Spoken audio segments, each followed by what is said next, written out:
Hello guys, स्वागत है आप सभी का आपके अपने YouTube channel as smart classes में। आज की इस वीडियो में हम बाल विकास एवं शिक्षा शास्त्र का सेकंड प्रैक्टिस सेट देखेंगे, जिसमें 30 क्वेश्चन रखे गए हैं जो सभी टीचिंग एग्जाम्स की दृष्टि से मोस्ट इंपॉर्टेंट है। वीडियो को लास्ट तक जरूर देखिएगा। वीडियो पसंद आए तो वीडियो को लाइक करें और ज़्यादा से ज़्यादा शेयर करें। जिसने भी चैनल को सब्सक्राइब ना किया हो कर लीजिए और साथ ही बेल आइकन को भी प्रेस कर लीजिए ताकि नेक्स्ट वीडियो की अपडेट आपको टाइम पर मिलती रहे। इस क्लास की PDF प्राप्त करने के लिए ये है हमारा व्हाट्सअप नंबर। इसमें अपना नाम और नंबर लिखकर सेंड कीजिए, जिससे आपको हमारे व्हाट्सएप ग्रुप में ऐड कर दिया जाएगा और इसकी PDF आपको प्राप्त हो जाएगी। स्टार्ट करते हैं आज का फर्स्ट क्वेश्चन है प्रासंगिक अंतर्बोध परीक्षण टैट का विकास किसके द्वारा किया गया था। टैट का फुल फॉर्म होता है थीमेटिक परसेप्शन टेस्ट, हिंदी में इसी को कहते हैं प्रासंगिक अंतर्बोध परीक्षण। इसका टैट के द्वारा व्यक्तित्व का मापन किया जाता है। इसका विकास किसके द्वारा किया गया है, यहाँ पर पूछ रहा है। ऑप्शन नंबर ए है साइमंड द्वारा, मरे द्वारा, बेलक द्वारा या होल्जमैन द्वारा। तो यहाँ पर इसका जो राइट आंसर होगा वह होगा ऑप्शन नंबर बी। मरे के एक सहयोगी थे मार्गन, तो मरे और मार्गन दोनों ने मिलकर टैट परीक्षण का विकास किया था। तो यहाँ पे राइट आंसर हो जाएगा option number B. Next question देखेंगे। प्रेक्षणात्मक अधिगम संप्रत्यय ... द्वारा दिया गया था, किसके द्वारा दिया गया था। टालमैन द्वारा, बंडोरा द्वारा, थार्नडाइक द्वारा या कोहलर द्वारा। ये जो प्रेक्षणात्मक अधिगम संप्रत्यय दिया गया था ये दिया गया था बंडूरा द्वारा। अब आप लोग सामाजिक अधिगम का सिद्धांत तो जानते हैं कि बंडूरा द्वारा दिया गया था, उसी को प्रेक्षणात्मक अधिगम संप्रत्यय भी कहा जाता है। तो ये भी बंडूरा द्वारा दिया गया था। इसमें बंडूरा ने व्यक्तियों के व्यवहार को जानने और उसका प्रत्यक्षण करने पर विशेष जोर दिया था, तो इसीलिए इसका नाम प्रेक्षणात्मक अधिगम संप्रत्यय है। नेक्स्ट क्वेश्चन देखेंगे। कक्षा शिक्षण में पाठ प्रस्तावना सोपान सीखने के किस नियम पर आधारित है। प्रभाव का नियम, सादृश्यता का नियम, तत्परता का नियम या साहचर्यता का नियम। तो ये जो पाठ प्रस्तावना का सोपान होता है कक्षा शिक्षण में, वह आधारित होता है तत्परता के नियम पर। यहाँ पे राइट आंसर होगा ऑप्शन नंबर सी, क्योंकि इसका जो शैक्षिक निहितार्थ होता है वह विद्यार्थियों को शिक्षा प्रदान करने से पूर्व ऐसा वातावरण उत्पन्न करना चाहिए जिससे विद्यार्थी जो नए अधिगम उनको कराया जा रहा है उसके लिए विद्यार्थियों में जिज्ञासा उत्पन्न हो, रुचि उनकी जागृत हो जाए, नवीन ज्ञान को सीखने के लिए वह तत्पर हो जाएं। तो इसीलिए प्रस्तावना सोपान में तत्परता के नियम का आधारित होनी चाहिए। तो right answer option number C. Next question. मनोविज्ञान का शिक्षा क्षेत्र में सबसे बड़ा योगदान है, किस क्षेत्र किसमें योगदान है। विषय केंद्रित शिक्षा, शिक्षक केंद्रित शिक्षा, क्रिया केंद्रित शिक्षा या बाल केंद्रित शिक्षा। अब इसका राइट आंसर तो तुरंत बता सकते हैं कि शिक्षा कैसी होनी चाहिए, बाल केंद्रित शिक्षा होनी चाहिए। तो मनोविज्ञान का शिक्षा के क्षेत्र में जो सबसे बड़ा योगदान है वह है बाल केंद्रित शिक्षा। तो यहाँ पे जो राइट आंसर होगा वह होगा option number D. Next question देखेंगे। बाल मनोविज्ञान का क्षेत्र है केवल शैशवावस्था की विशेषताओं का अध्ययन, केवल गर्भावस्था की विशेषताओं का अध्ययन, केवल बाल्यावस्था की विशेषताओं का अध्ययन, गर्भावस्था से किशोरावस्था की विशेषताओं का अध्ययन। अब यहाँ पर पूछ रहा है बाल मनोविज्ञान, तो यहाँ पर इसका जो राइट आंसर होगा वह होगा ऑप्शन नंबर डी। बाल मनोविज्ञान एक प्रकार का वैज्ञानिक अध्ययन होता है जिसमें बालक के पूर्व काल मतलब गर्भावस्था से लेकर उसकी किशोरावस्था तक का अध्ययन किया जाता है, जिसमें बालक के व्यवहार, स्थितियों, उसकी समस्याओं के साथ समायोजन, इन सभी चीज़ों का अध्ययन किया जाता है जो भी बालक के व्यवहार को प्रभावित करते हैं। तो राइट आंसर होगा option number D. Next question. वह अवस्था जो कि माता के 21वें गुणसूत्र जोड़े के अलग ना हो पाने के कारण होती है कहलाती है। अब किसी व्यक्ति में 46 गुणसूत्र होते हैं, कुल 23 जोड़ी होते हैं। तो यहाँ पर क्या कह रहा है कि माता के 21वें गुणसूत्र जोड़े के अलग ना हो पाने के कारण जो अवस्था होती है वह क्या कहलाती है। Down syndrome, Klinefelter syndrome, Turner syndrome या विल्सन सिंड्रोम। इसका जो राइट आंसर होगा वह होगा option number A, Down syndrome. इसमें क्या होता है कि जैसे किसी भी व्यक्ति में या शिशु में जब उसका जन्म होता है तो उसमें 46 क्रोमोसोम होते हैं, 23 जोड़े होते हैं। तो इसमें माता का जब 21वां क्रोमोसोम जोड़े के अलग ना हो पाने के कारण क्या होता है, उस शिशु में एक जोड़ा क्रोमोसोम की संख्या बढ़ जाती है। एक जोड़ा नहीं, एक क्रोमोसोम की संख्या बढ़ जाती है। तो उसमें 46 की जगह 47 गुणसूत्र हो जाते हैं। मतलब एक बढ़ गया, सभी में 46 होते हैं, एक गुणसूत्र बढ़ गया उसमें 47 हो गए। तो जिसमें एक गुणसूत्र बढ़ जाए उसे होता है डाउन सिंड्रोम। ये किस कारण से होता है? माता के 21वें गुणसूत्र जोड़े के अलग ना हो पाने के कारण, जिसमें जो शिशु होता है उसका शारीरिक और मानसिक दोनों विकास की गति अवरुद्ध हो जाती है। तो यहाँ पे राइट आंसर है ऑप्शन नंबर ए। नेक्स्ट क्वेश्चन देखेंगे। उदाहरण, निरीक्षण, विश्लेषण, वर्गीकरण, नियमीकरण निम्नलिखित में से किस विधि के सोपान हैं? अब देखिए, सबसे पहले उदाहरण से नियम की ओर, लास्ट में क्या आया? नियम आया। तो उदाहरण से नियम की ओर किस विधि में जाते हैं? निगमन विधि में, आगमन विधि में, अंतर्दर्शन विधि में या बहिर्दर्शन विधि में? तो इसका जो राइट आंसर होगा वह होगा ऑप्शन नंबर बी। सबसे पहले उदाहरण के बाद नियम निकल आते हैं, वह होता है आगमन विधि। और जब पहले नियम बता दिए जाते हैं और उदाहरणों के द्वारा इसका स्पष्टीकरण किया जाता है तो वह होती है निगमन विधि। तो यहाँ पर इसका राइट आंसर होगा option number B. Next question देखेंगे। अवधान के आंतरिक अथवा व्यक्तिनिष्ठ निर्धारक हैं रुचि, लक्ष्य, अभिवृत्ति, उद्दीपक, वस्तु, प्रविधि, प्रकाश, ध्वनि, गंध, पुरस्कार, दंड, प्रोत्साहन। यहाँ पर क्या पूछ रहा है? अवधान के आंतरिक अथवा व्यक्तिनिष्ठ निर्धारक हैं। तो यहाँ पर इसका जो राइट आंसर होगा वह होगा ऑप्शन नंबर ए। अब यहाँ पर देखिए कि अवधान के जो आंतरिक और व्यक्तिनिष्ठ कारक होते हैं उनका तात्पर्य व्यक्ति से संबंधित ऐसे कारकों से होता है जो व्यक्ति के अवधान को सार्थक ढंग से प्रभावित करें। इन्हीं को व्यक्तिनिष्ठ निर्धारक भी कहा जाता है। तो वह कौन कौन से होते हैं? 4 प्रकार के होते हैं। तो 3 तो यहाँ पर दिए गए हैं, रुचि, लक्ष्य, अभिवृत्ति, एक और होता है संवेग। तो यहाँ पर 3 दिए गए हैं तो हम 3 ही लगाए हैंगे। एक और होता है संवेग। 4 होते हैं, नोट कर लीजिए, रुचि, लक्ष्य और अभिवृत्ति। तो यहाँ पे इसका राइट आंसर है ऑप्शन नंबर ए। नेक्स्ट क्वेश्चन देखेंगे। व्यवहारवादी ने कहा है, मुझे नवजात शिशु दे दो, मैं उसे डॉक्टर, वकील, चोर जो चाहूँ बना सकता हूँ। किसने कहा ये? फ्रीमैन ने, न्यूमैन ने, वाटसन ने या होल्जिंगर ने? इसका जो राइट आंसर होगा वह होगा ऑप्शन नंबर सी। वाटसन ने कहा है कि मुझे कोई भी नवजात शिशु दे दो, उसे जो चाहूँ मैं वो बना सकता हूँ। डॉक्टर चाहूँ तो डॉक्टर बना सकता हूँ, वकील चाहूँ तो वकील बना सकता हूँ, चोर चाहूँ तो चोर बना सकता हूँ, जो मेरा मन हो मैं उसे वो बना सकता हूँ। नेक्स्ट क्वेश्चन देखेंगे।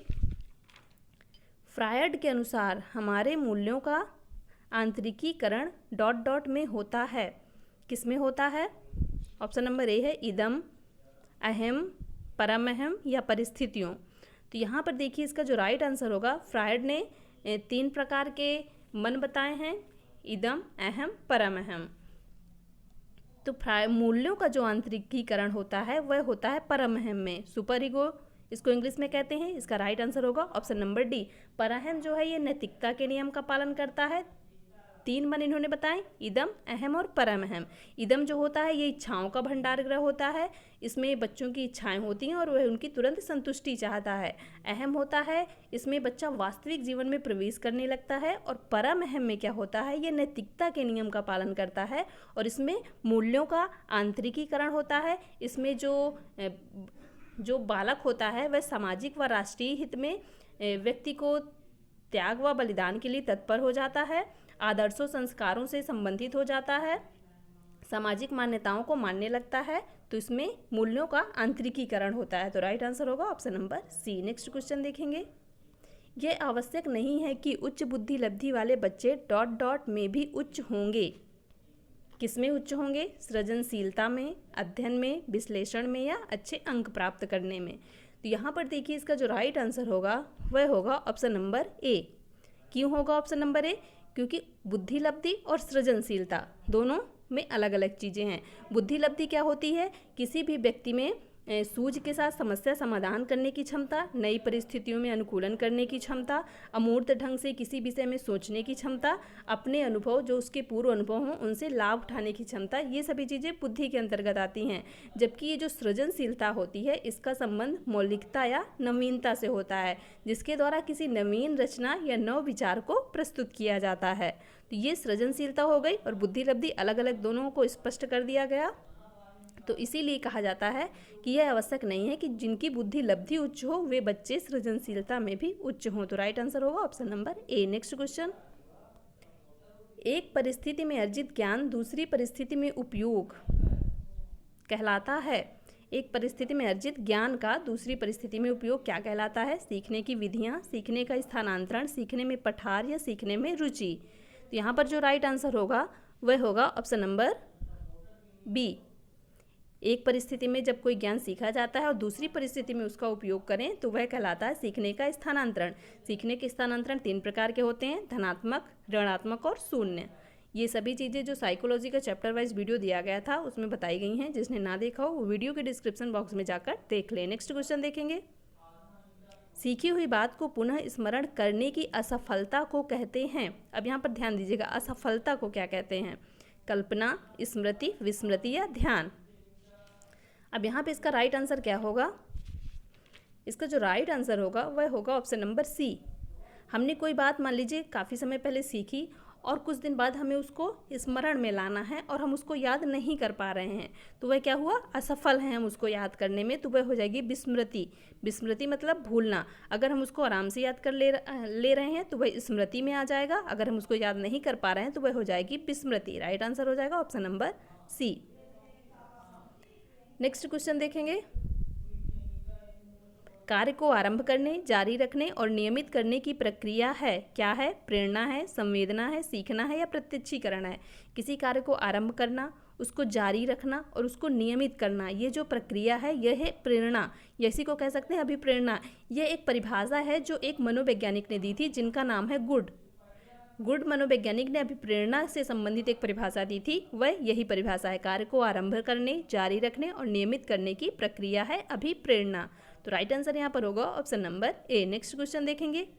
यदि पूर्व ज्ञान व अनुभव नए प्रकार के सीखने में सहायता करते हैं तो उसे कहते हैं नकारात्मक अधिगम स्थानांतरण, सकारात्मक अधिगम स्थानांतरण, प्रशिक्षण स्थानांतरण या सीखना। अब एक क्षेत्र में सीखा गया ज्ञान जब दूसरे क्षेत्र में उपयोग आए तो उसको कहते हैं अधिगम स्थानांतरण। अब यहाँ पर कह रहा है कि पूर्व ज्ञान व अनुभव नए प्रकार के सीखने में सहायता करते हैं तो उसको हम कहेंगे सकारात्मक अधिगम स्थानांतरण। राइट आंसर होगा ऑप्शन नंबर बी। अगर सहायक नहीं होते, बाधा उत्पन्न करते तो हो जाता नकारात्मक अधिगम स्थानांतरण। अगर कोई प्रभाव नहीं पड़ता तो हो जाते हैं शून्य अधिगम स्थानांतरण। याद रखिएगा, सकारात्मक मतलब सहायता, नकारात्मक मतलब बाधा। नेक्स्ट क्वेश्चन देखेंगे। क्षेत्र सिद्धांत में निम्न में से किस वर्ग का योगदान है? क्षेत्र सिद्धांत जो दिया था वह कर्ट लेविन ने दिया था। तो यहाँ पे किस वर्ग का योगदान है? व्यवहारवादियों का, संरचनावादियों का, मनोविश्लेषकों का या गेस्टाल्टवादियों का। अब कर्ट लेविन किसके अंतर्गत आते हैं ये बताया गया था। इसका जो राइट आंसर होगा वह होगा ऑप्शन नंबर डी।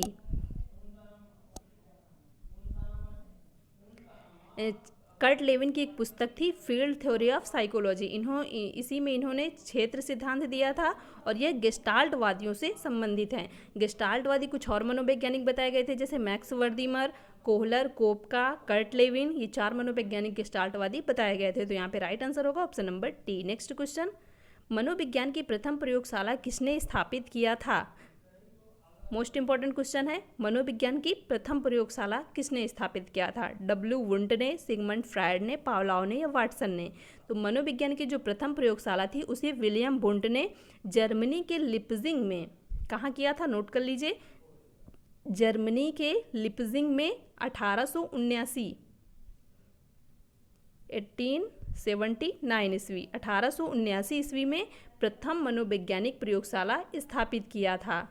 और राइट आंसर होगा option number A. W Wundt मतलब विलियम वुंट ने किया था, इसीलिए विलियम वुंट को प्रयोगात्मक मनोविज्ञान का जनक भी कहा जाता है। ये भी नोट कर लीजिए। 1879 में जर्मनी के लिप्जिंग में इन्होंने मनोविज्ञान की प्रथम प्रयोगशाला का स्थापित की थी। Next question.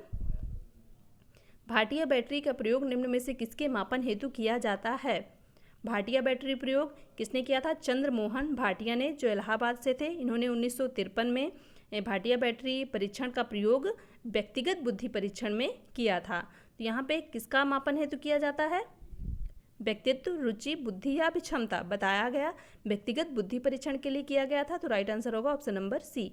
भाटिया बैटरी परीक्षण के कई उप परीक्षण भी थे जैसे Kohs block test, pass along test, आकृति निर्माण टेस्ट, तत्कालिक स्मृति टेस्ट।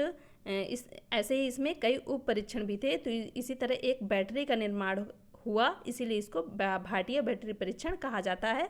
चंद्रमोहन भाटिया इसके प्रतिपादक हैं। नेक्स्ट क्वेश्चन देखेंगे, गेस्टाल्टवादी मनोविज्ञान की आधारशिला किसने रखी थी? एक गेस्टाल्टवादी बताया गया था, एक व्यवहारवादी बताया गया था। तो गेस्टाल्टवादी की आधारशिला किसने रखी थी? फ्रांज ब्रेंटानो ने, मैक्स वर्दीमर ने, एडगर रूबिन ने, कर्ट लेविन ने। अब कर्ट लेविन भी गेस्टाल्टवादी से संबंधित है, मैक्स वर्दीमर भी संबंधित है। तो जिन्होंने गेस्टाल्टवादी मनोविज्ञान की आधारशिला रखी थी वह हैं मैक्स वर्दीमर। राइट आंसर होगा ऑप्शन नंबर बी। इनके अलावा भी कुछ गेस्टाल्टवादी थे जैसे कर्ट लेविन, कोफका, ये भी पीछे बताए भी गए। नेक्स्ट क्वेश्चन देखेंगे, 8 वर्ष के रमेश की मानसिक आयु 10 वर्ष है, उसकी बुद्धि लब्धि कितनी है? अब बुद्धि लब्धि का एक फार्मूला बताया गया था, मानसिक आयु बटे वास्तविक आयु गुणे 100, मानसिक आयु बटे वास्तविक आयु गुणे 100। तो यहाँ पे वास्तविक आयु हो जाएगी 8 वर्ष, मानसिक आयु हो जाएगी 10 वर्ष। तो हम इसे लिखते हैं 10 बटे 8 गुणे 100। अब इसको हल कर लीजिए, कितना आएगा? तो यहाँ पर आएगा 125। तो यहाँ पर इसका जो राइट आंसर होगा वह होगा ऑप्शन नंबर डी। 8 वर्ष के रमेश की मानसिक आयु 10 वर्ष है, तो ये हो जाएगी उसकी वास्तविक आयु। उसकी बुद्धि लब्धि निकालनी है, फार्मूला रखकर हम तुरंत निकाल सकते हैं। बुद्धि लब्धि बराबर मानसिक आयु बटे वास्तविक आयु इंटू 100। तो यहाँ पे आ जाएगा option number D 125। Next question, दिए हुए प्राप्तांकों के समूह में जो प्राप्तांक बहुधा सबसे अधिक बार आता है उसे डॉट डॉट कहते हैं।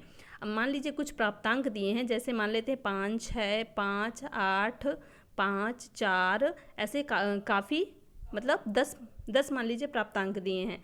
तो उसमें जो बहुत बार आए, जैसे 5 एक बार आया, 2 बार आया, 3 बार आया, मान लीजिए और 1-2 बार आ गया, मान लीजिए 4 बार आ रहा है 5, तो सबसे ज़्यादा क्या आया? 5 आया। और सभी एक या 2-2 बार आए, तो सबसे ज़्यादा बार जो आएगा उसे क्या कहते हैं?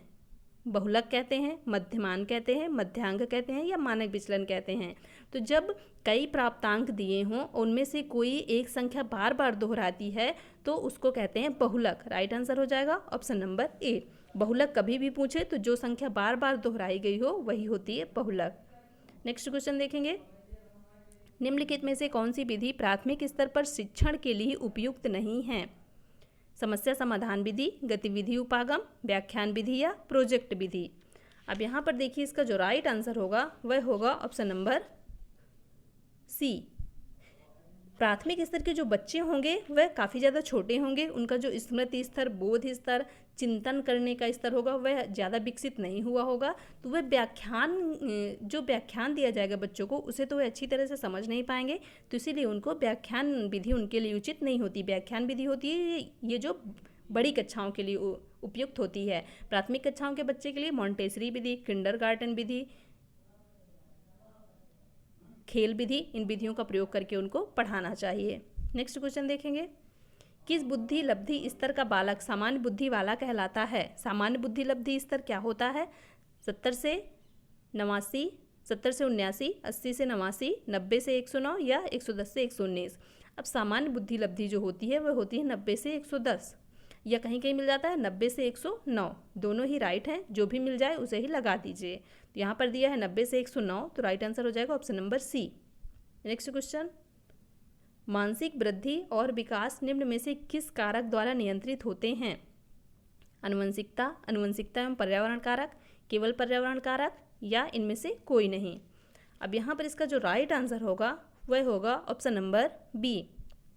यहाँ पर हम केवल आनुवंशिकता या केवल पर्यावरण कारक नहीं कह सकते हैं, क्योंकि मानसिक वृद्धि और जो विकास होते हैं इनको बहुत से कारक प्रभावित करते हैं, जैसे वंशानुक्रम, वातावरण, परिवार की सामाजिक आर्थिक स्थिति, शारीरिक स्वास्थ्य बच्चे का, माता पिता की शिक्षा, बच्चों का स्कूल व शिक्षा, समाज, शिक्षक, ये सभी चीज़ें बच्चों को प्रभावित करती हैं, बच्चों की मानसिक वृद्धि और विकास को प्रभावित करती हैं।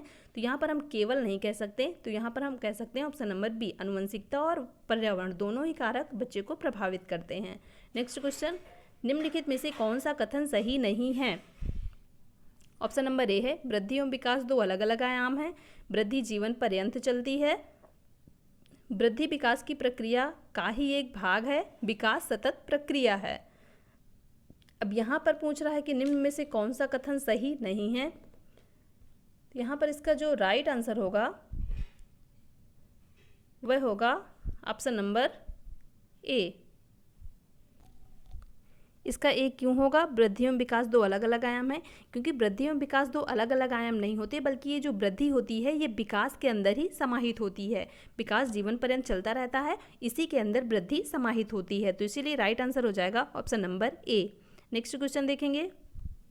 रॉबर्ट गेने ने अपनी पुस्तक द कंडीशन ऑफ लर्निंग में सीखने के कितने प्रकार बताएं? अब यहाँ पर ये भी नोट कर लीजिए कि द कंडीशन ऑफ लर्निंग किसकी पुस्तक है? रॉबर्ट गेने की है। तो इन्होंने सीखने के कितने प्रकार बताए थे? 5 प्रकार, 8 प्रकार, 7 प्रकार या 10 प्रकार। तो रॉबर्ट गेने ने जो सीखने के प्रकार बताए थे वह बताए थे 8 प्रकार। राइट आंसर हो जाएगा ऑप्शन नंबर बी। कौन कौन से प्रकार बताए थे? संकेत अधिगम, उद्दीपक अनुक्रिया सिद्धांत, श्रृंखला अधिगम, शाब्दिक साहचर्य अधिगम, विभेदात्मक अधिगम, संप्रत्यय अधिगम, सिद्धांत या नियम अधिगम, समस्या समाधान अधिगम। तो इन्होंने 8 प्रकार बताए थे किस पुस्तक में? द कंडीशन ऑफ लर्निंग में। नेक्स्ट क्वेश्चन, निम्नलिखित में कौन सा आंतरिक अभिप्रेरणा का उदाहरण है? बाह्य अभिप्रेरणा होती है और आंतरिक अभिप्रेरणा होती है। तो यहाँ पर पूछ रहा है आंतरिक अभिप्रेरणा का उदाहरण कौन सा है? विद्यालय फुटबॉल टीम में चयन होना, स्वयं के लिए समस्या समाधान करना, जन्मदिन पर पोशाक मिलना, या सभी विकल्प सही हैं। तो यहाँ पर इसका जो राइट आंसर होगा वह होगा ऑप्शन नंबर बी। क्यों होगा? क्योंकि आंतरिक रूप से अभिप्रेरित मतलब बच्चा जब खुद के लिए बच्चा कुछ करे, अपने लिए कुछ करने के लिए वह आंतरिक रूप से अभिप्रेरित हो। तो यहाँ पर जब वह स्वयं के लिए किसी समस्या का समाधान करेगा तो वह आंतरिक रूप से अभिप्रेरित होगा। इसीलिए इसका राइट आंसर होगा ऑप्शन नंबर बी। विद्यालय फुटबॉल टीम में चयन होना, इसमें वह बाह्य रूप से अभिप्रेरित होगा, क्योंकि विद्यालय में फुटबॉल टीम में चयन होने के लिए उसे अभिप्रेरित किया गया है, तो ये बाह्य अभिप्रेरणा हो जाएगी। जन्मदिन पर पोशाक मिलना, पोशाक मिलने के लिए अगर जन्मदिन मना रहा है तो वो भी बाह्य अभिप्रेरणा होगी, बाहर से उसे कुछ मिलना है। तो यहाँ पर राइट आंसर जो होगा वह होगा ऑप्शन नंबर बी। स्वयं के लिए जब वह समस्या का समाधान करेगा तो वह आंतरिक रूप से अभिप्रेरित करेगा, क्योंकि वह अपने आप के लिए कोई कार्य कर रहा है। नेक्स्ट क्वेश्चन, कक्षा में शिक्षण सहायक सामग्री का प्रयोग किया जाता है विशिष्ट अधिगम परिस्थितियों निर्माण के लिए, शिक्षक के बोझ को कम करने के लिए, कक्षा में अनुशासन बनाए रखने के लिए, या शिक्षण में आवश्यक होने के नाते। तो कक्षा में शिक्षण सहायक सामग्री का जो प्रयोग किया जाता है वह किस लिए किया जाता है? राइट आंसर हो जाएगा ऑप्शन नंबर ए। कक्षा में विशिष्ट अधिगम परिस्थितियों का निर्माण करने के लिए, जिससे छात्र उस विषय वस्तु में रुचि लें और वह अच्छे से किसी विषय वस्तु को सीख सकें। नेक्स्ट क्वेश्चन देखेंगे। बहुबुद्धि सिद्धांत को वैध नहीं माना जा सकता, क्योंकि क्यों नहीं माना जा सकता? विशिष्ट परीक्षणों के अभाव में भिन्न बुद्धियों का मापन संभव नहीं है, ये सभी 7 बुद्धियों का मापन महत्व नहीं देता है, ये केवल अब्राहम मैस्लो के जीवन भर के सुदृढ़ अनुभवात्मक अध्ययन पर आधारित है, ये सर्वाधिक महत्वपूर्ण सामान्य बुद्धि जी के अनुकूल नहीं है। सामान्य जी मतलब जनरल फैक्टर। तो यहाँ पर इसका जो राइट आंसर होगा वह होगा ऑप्शन नंबर ए। बहुबुद्धि सिद्धांत को वैध क्यों नहीं माना जाता? क्योंकि विशिष्ट परीक्षणों के अभाव में, इतने ज़्यादा परीक्षण नहीं है कि बहुत ज़्यादा जिनकी बुद्धियां हैं उनका मापन किया जा सके। तो विशिष्ट परीक्षणों के अभाव में भिन्न बुद्धि वाले जो हैं उनका मापन संभव नहीं है, इसीलिए बहुबुद्धि सिद्धांत को वैध नहीं माना जाता है। नेक्स्ट और लास्ट क्वेश्चन, निम्नलिखित में से कौन सी सर्वाधिक प्रभावकारी विधि हो सकती है जो आपकी इस अपेक्षा को पूरी कर सके कि वंचित विद्यार्थी अपनी भागीदारिता द्वारा सफल हो सके? ऑप्शन नंबर ए है, आप उनकी सफलता हेतु उनकी क्षमता में विश्वास को अभिव्यक्त करें, पढ़ाए जाने वाले विषय में आप अपनी रुचि विकसित करें। अब यहाँ पर वंचित विद्यार्थी की भागीदारिता करके उसे सफल बनाना है, तो हम शिक्षक अपनी रुचि क्यों विकसित करें? उस बच्चे की रुचि विकसित करना होगा, नहीं होगा ये। सी देखते हैं, अपने लक्ष्य को महसूस करने के लिए बच्चों की अन्य बच्चों से प्रायः तुलना करते रहना। अब वह बच्चा पहले से ही वंचित है, तो अगर उसे और अन्य बच्चों से बहुत ज़्यादा होशियार बच्चों से उसकी तुलना करेंगे तो उसकी रुचि बिल्कुल ख़त्म हो जाएगी। उसे लगेगा मुझे कुछ आता ही नहीं है और मुझे उसका पढ़ने में बिल्कुल मन ही नहीं लगेगा। ये भी बिल्कुल गलत बात है। इस बात पर बल देना कि आपकी उनसे उच्च अपेक्षाएँ हैं। अब यहाँ पर देखिए, इसका जो राइट आंसर होगा वह होगा ऑप्शन नंबर ए। आप उनकी सफलता हेतु उनकी क्षमता में विश्वास को अभिव्यक्त करें। उस बच्चे से ऐसा विश्वास अभिव्यक्त करें कि वो सफल हो सकते हैं, वे सफल होंगे। तो इसके द्वारा उनकी वंचित विद्यार्थी की बच्चों को सफल बनाया जा सकता है। तो राइट आंसर होगा ऑप्शन नंबर ए। तो आज के 30 क्वेश्चन कंप्लीट होते हैं। वीडियो पसंद आया हो तो वीडियो को लाइक कर दें और ज़्यादा से ज़्यादा शेयर कर दें। Thank you so much guys, मिलते हैं नेक्स्ट वीडियो में।